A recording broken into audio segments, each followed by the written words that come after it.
Coming up today, President Park Geun-hye is set for talks with the leaders of South Korea's three major political parties. She'll seek their cooperation to jointly respond to North Korea's nuclear test. It emerges that South Korea has a plan to annihilate the North Korean capital if the regime ever showed signs of mounting a nuclear attack on the south. Plus, vessels belonging to financially troubled Hanjin shipping have been allowed to unload their cargo at a port in the US after being stranded offshore for days. Stay tuned for these stories and more.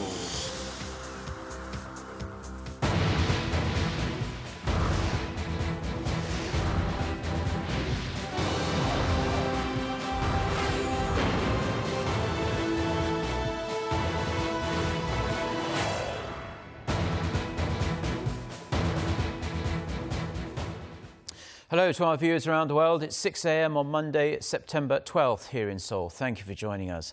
I'm Mark Broom. Our top story this morning, South Korea's presidential office held a press briefing on Sunday following President Park Geun-hye's week-long diplomacy trip to Russia, China and Laos, which was overshadowed by North Korea's fifth nuclear test. Her efforts to convey the urgency of Pyongyang's threats is expected to help bring about stronger action from the international community. Our presidential office correspondent Song Ji-son has our top story. The presidential office underlined President Park's efforts on the international stage to convey the urgency and gravity of North Korea's nuclear and missile threats. It was a theme the president carried through the Eastern Economic Forum in Russia, the G20 in China and the ASEAN summit in Laos, as well as their bilateral talks with the U.S., Japan, China and Russia. Seoul has continuously kept an eye on signs of a possible nuclear test by Pyongyang, and the president's diplomacy on the international stage during her latest trip has proven a key source of momentum for strengthening global cooperation to reinforce the pressure on North Korea after its fifth nuclear test. President Park was promptly in contact with the leaders of the U.S. and Japan soon after the nuke test. And the top office noted that this kind of coordination on various levels enables faster joint countermeasures against Pyongyang's threats.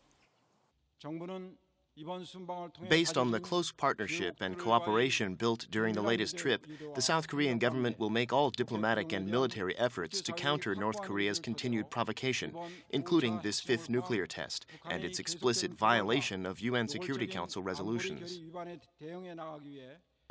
Seoul has reiterated its message that Pyongyang's neglect of its people and its obsession with its nuclear and missile programs will only lead to economic difficulties and further isolation for the regime, eventually ending its self-destruction. President Park Geun-hye will sit down with the leaders of the three political parties on Monday for the first time since the 20th National Assembly kicked off to share the fruit of her trip and seek their cooperation to jointly counter North Korea's nuclear threats. Song Ji-son, Arirang News. Now, the South Korean military says it has an operational plan that could annihilate Pyongyang should the need arise. It involves preemptive bombing when signs of an imminent nuclear attack are detected. Oh Si-young has the details. According to a military source on Sunday, South Korea's defense ministry has reported its plan, dubbed Korea Massive Punishment and Retaliation, to the National Assembly. The concept is to launch preemptive bomb strikes on a certain area of Pyongyang, targeting Kim Jong-un and the military leadership if the regime shows signs of using its nuclear weapons. The South would use high explosive shells as well as its homegrown ballistic missiles, including the Hyunmoo 2A, 2B and 3, which have respective ranges of 300, 500 and 1,000 kilometers. The military aims to complete launch testing by the end of next year and expand the Hyunmoo lineup. Also, as a show of force against the North, the United States will dispatch some of its strategic military assets to Korea as early as Monday.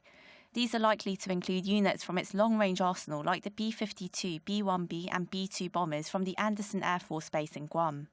Meanwhile, next month, South Korea and the United States will conduct joint naval exercises to simulate the targeting of major military facilities in the event of war. The US will deploy the USS Ronald Reagan, the flagship of one of its carrier strike groups.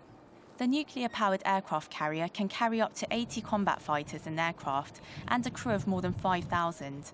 The defense contingency measures come amid concerns expressed by the American media about the growing possibility of the North's missiles reaching the US mainland. On Saturday, the Wall Street Journal remarked on the North's fast-paced nuclear development, saying that, quote, the rogue regime will soon have an arsenal that can hit Chicago. The New York Times also highlighted the dangers, suggesting that the North will have the know-how to develop a nuclear warhead by the year 2020. Seoul, Arirang News. Prime Minister Hwang Kyo-ahn visited the 2nd Marine Division on Sunday to rally the troops and check on the military's preparedness. He said North Korea's nuclear test was not only a clear violation of UN Security Council resolutions, but an affront to the world and an outrage. The Prime Minister emphasised the South Korean government has taken robust security measures to ensure its citizens can live without fear.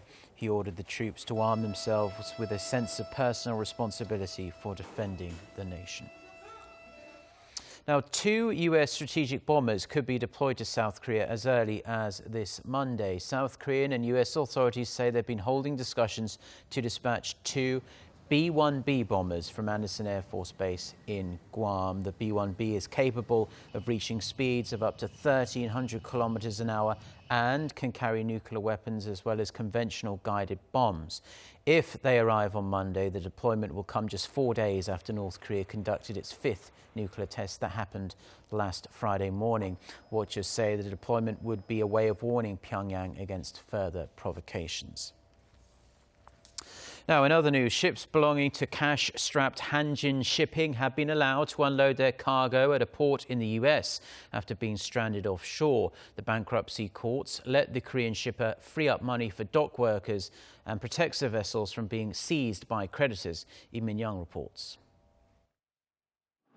A Hanjin container ship that had been sitting off the coast of California for more than a week amid concerns it could be seized by creditors started to unload its cargo on Saturday local time. According to Reuters, the Hanjin Greece, one of several vessels unable to dock in Long Beach, was the first to come into port and began unloading after U.S. and Korean bankruptcy court allowed the shipper to spend about $10 million to pay local workers and other fees. Hanjin Shipping has also been given provisional court protection in the U.S. to stop its ships from being seized by creditors. 3 more Hanjin container ships are waiting to dock after the Greece. Meanwhile, Hanjin Shipping's biggest shareholder, Korean Air, has approved a $54.2 million payment to its affiliate on the condition the shipper puts up collateral.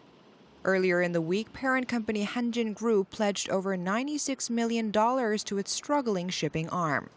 The Ministry of Trade, Industry and Energy also said Sunday that it would assign a team of professionals to help shippers and distributors that have been experiencing a wide range of difficulties due to shipping delays. We will create a special team in cooperation with Hanjin Shipping, freight forwarders, and local response teams to make sure all cargo is safely delivered to their final destinations as soon as they reach the port. Hanjin appears on course to solve the immediate problem of getting its cargo moving again, but it will eventually have to face much more fundamental concerns. Debt crises like the one affecting Hanjin normally cause serious harm to the credibility of a shipping company. If distributors suddenly have to replace Hanjin with another shipping company, they will face huge expenses not only in freight charges but during the docking procedure, leading to an overall increase in logistics costs. For now, Hanjin's container vessels won't be stranded at sea, but it faces an uphill battle to recover its damaged reputation and its confidence. Lee Min-young, Arirang News. Now, major airlines are banning passengers from using the Samsung Galaxy Note 7 following reports of the device's battery exploding or catching fire. The US Federal Aviation Administration has warned travelers against turning on, charging or stowing the Note 7, the first time the agency has singled out a specific brand and product. Numerous airline companies have also urged their passengers to turn off their Note 7s and refrain from plugging them in. Cathay Pacific, based in Hong Kong, is the latest to enforce a ban prohibiting travellers from storing the smartphone even in their checked baggage. For the first time in the UN's history, its envoy has called upon a specific company that caused environmental problems to provide compensation to the victims. The UN Special Rapporteur for Human Rights and Hazardous Substances, Bazkut Tungak, released an official report on his visit to Korea last year for an investigation into Oxy's toxic humidifier disinfectant scandal. In the report, he stressed an effective remedy requires both compensation for harm as well as preventive measures. He also urged Oxy Rekit Benkiza to share the lessons it learnt from the case with the international community to prevent such a tragedy from happening again. This recommendation will be presented at the 33rd session of the UN Human Rights Council, scheduled to be held on Tuesday in Geneva. The United States has been marking the 15th anniversary of the 9/11 attacks on New York and Washington. Speaking at a ceremony at the Pentagon, US President Barack Obama called on Americans to embrace the nation's character as a people drawn from every corner of the world, from every religion and from every background. He added that extremist groups will never be able to defeat the United States. In New York, US Democratic presidential candidate Hillary Clinton had to leave a memorial ceremony early for what several reports have dubbed as a medical episode. Video taken by bystanders showed Clinton having to be pulled into her vehicle by her support staff. Her campaign spokesman said afterwards that Clinton felt overheated and headed to her daughter's Manhattan apartment and is feeling better now. Korea and Japan are hoping to clear up the congested air traffic between the two countries starting from next year. On Sunday, Korea's Ministry of Land, Infrastructure and Transport and Japan's Ministry of Land, Infrastructure, Transport and Tourism held their 11th meeting on the matter. The two sides agreed to change flight paths, radar systems, automated alerts and information sharing systems. The measures come amid delays and other inconveniences caused by passengers by the rapidly increasing air traffic between Korea and Japan. Since 2011, the number of flights each year between the two countries has jumped more than 7%, with last year's total coming in at over 675,000. Now, this week, Koreans will celebrate one of the country's biggest holidays, Chuseok. The three-day Thanksgiving holiday falls on the so-called harvest moon, which will be this Thursday. Now, traditionally, Koreans gaze at the moon and make a wish, and this year you'll be able to wish upon the largest, fullest moon of the year. The Korea Astronomy and Space Science Institute says a fairly round moon will become visible at 5:44 p.m. Korea time on Thursday and will be at its fullest and brightest come 4:45 a.m. on Saturday.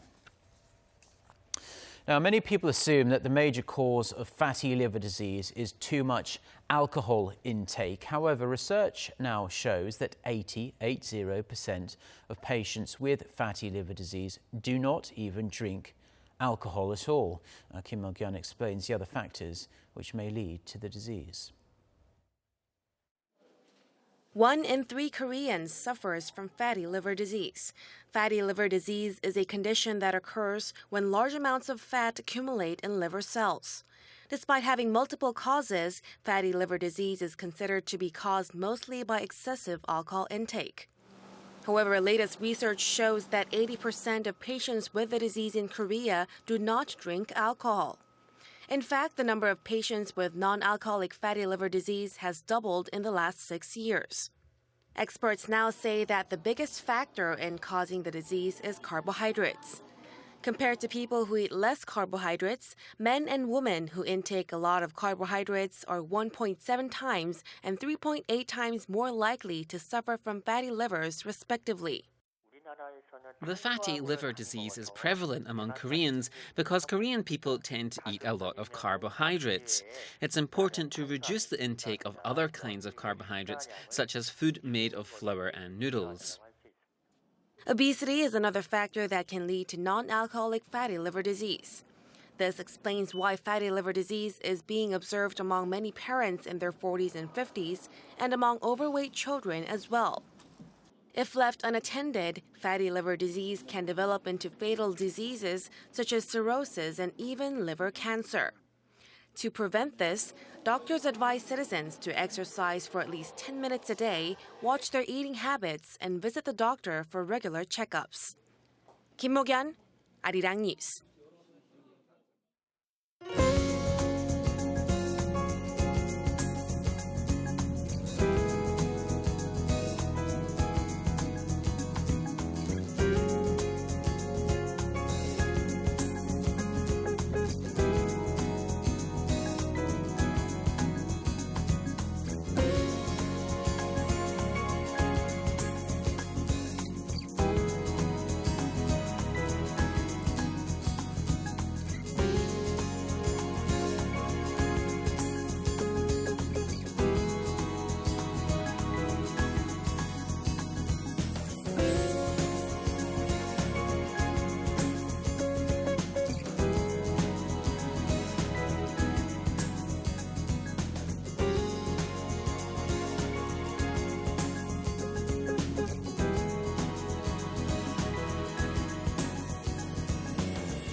Well, that's all we have for now on this Monday morning here in Seoul. I'm Mark Broom. Thank you as always for watching. We will be back throughout the day with more newscasts. Our next bulletin coming up at 10 a.m. Korea time.